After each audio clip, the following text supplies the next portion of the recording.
Alright, so as I say, problems of each of these sorts are going to be on the final. We've already done one of them. Which one did we do? We did something that had two steps to it. Something that had, first we had to multiply these two powers, here and here. First I had to multiply those two powers to make 6, and then I had to add the exponent. So we've already done, I suppose, one that's harder. It's got two steps to it. Let's go ahead and do, I'm just going to make up problems that have this kind of structure each time.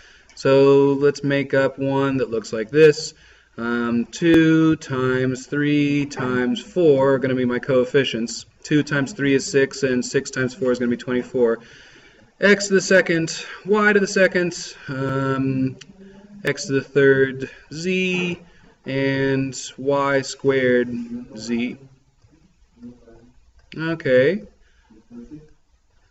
So that has a structure of adding the exponents, and so now let's make up another one. 9, x to the fourth, y to the fifth, z to the sixth, over 3 x. Okay, so I want you guys to try to trip you guys up about the one exponent, and then I'll try again to trip you up by leaving one of the letters out.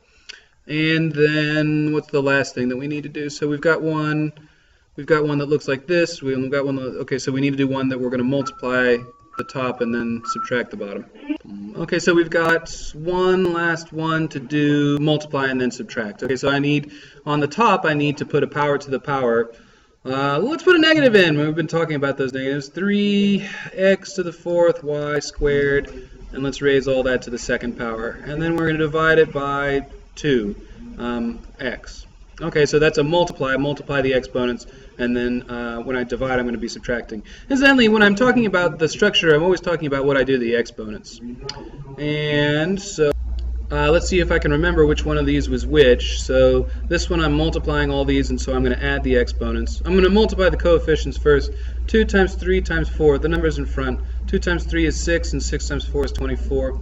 And then I've got three different bases, x, y, and z, and let's count those all up. 2 and 3, none here, make 5. I'm adding 2 and 3 for the exponents on the x. And then y to the second, no y's here. Y to the second again, that's y to the fourth. So 2 here and 2 more here. So that's a total of 4. And then lastly, I've got z. I've only got 2 of them, 1 here, and that makes 2. All right? So that was the one we had to add. This is the one we have to subtract. X to the fourth minus x to the second is going to be x to the 4 minus 2. 4 minus 2. 4 on the top minus 2 on the bottom is 2. Y to the fifth, they're trying to trip you up here. There's one y down here. Y to the fifth minus 1 is 4. And z up here, they're trying to trip you up. There's no z that you're subtracting. It's just z up here, and you leave it alone. Now I need to deal with the coefficients. Again, when I'm doing these problems, I do the rules of exponents separately from the just regular numbers. As a regular number, 9 divided by 3 is 3. Okay, and so the way to simplify this thing is 3x squared, 4 minus 2 is 2, 5 minus 1 is 4, and then z is left alone. Last one. This one I'm going to multiply, and then I'm going to subtract. Talking about the exponents. And so on the top, this is the first one that I actually think it does work well to talk about using the distributive property. The distributive property of exponents says that you distribute the two, or again, you're multiplying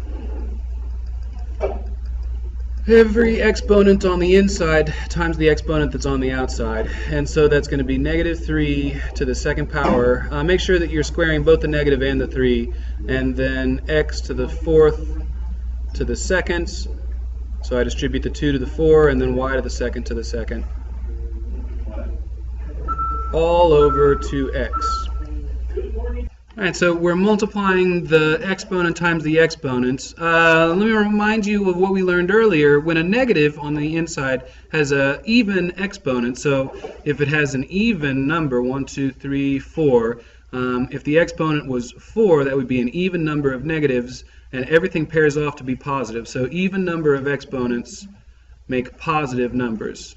And then if it's an odd number, 1, 2, 3, 4, 5, well, these pair off, but I'm always left with one more. So if it's odd, the last one is always left over, and so the answer is always negative. Believe it or not, that's actually the most important concept for answering these problems. The multiplying 4 times 2 is really simple.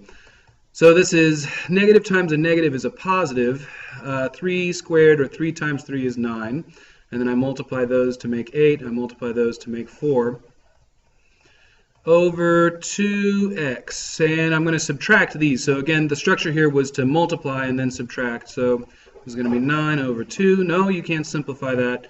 They're trying to trip you up. There's 1x down here, so it's x to the 8th minus 1 is x to the 7th, y to the 4th, and that is that. So in this problem we had to multiply or distribute the 2 on the outside first and then subtract because I've got them on the bottom and the top. In this one, I had to just plain old subtract because there's no parentheses, nothing to distribute. In this one, I have to multiply because they're all straight across and there's no exponent on the top. And then in this one, I had to multiply here and here and then add